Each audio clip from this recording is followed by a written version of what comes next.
lovelies, and welcome to Peachy. As you can tell, probably, today my hair color is ever so slightly different.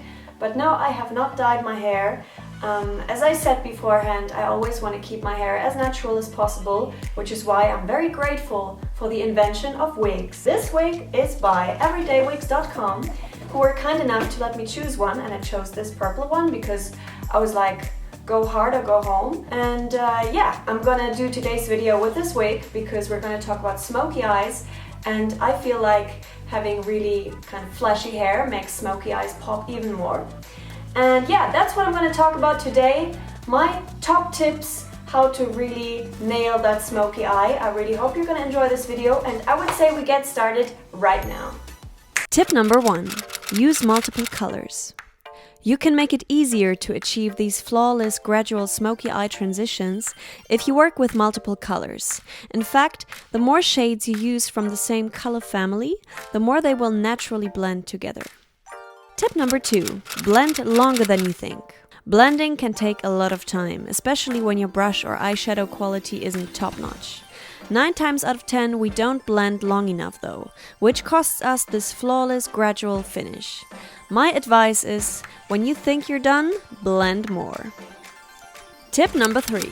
Wear light lipstick. This seems like a lame tip, but actually the lipstick color you choose is gonna make a huge difference to how your eye makeup is being perceived. Nude lipstick tones are most flattering with smoky eyes. Tip number 4.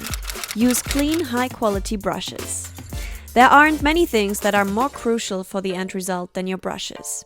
Brushes need to be clean, and they need to be of a very high quality. Here I'm using the synthetic brush set from Vanity Planet, which gives me a lot of choice in terms of which brush I want to use. Tip number 5. Prime your eyelids. Priming your eyelids before you start is really important in order to make sure that the eyeshadow goes on smoothly. It also helps balancing out moist or dry patches on your skin, and it eliminates any rednesses. You can use regular eyelid primer, or alternatively you can also use some concealer like I'm doing here. Tip number 6. Catch fallout with a tissue. With dark eyeshadow colors, and especially when there is glitter involved, you usually have a lot of fallout, which might screw up your foundation below the eye area.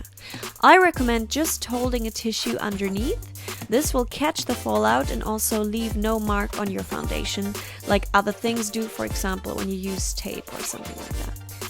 Tip number 7. Mind your eye shape. Smoky eye makeup should always be individual to your eye shape in order to look the most flattering. If you have close-set eyes, like myself a little bit, make sure you leave the dark eyeshadow out of the inner corners and focus on the outer edges instead. If you have wide-set eyes and maybe also generally not a lot of dimension in your face, applying dark eyeshadow in the inner corners can also look very nice. Tip number 8. Use less product. The darker the color you pick up, the more important it is to only pick up a little bit of product and make sure that it's nicely blended in first before you go on applying more product to intensify the color. This way you eliminate the risk of patchiness. Tip number 9. Shake off your brush.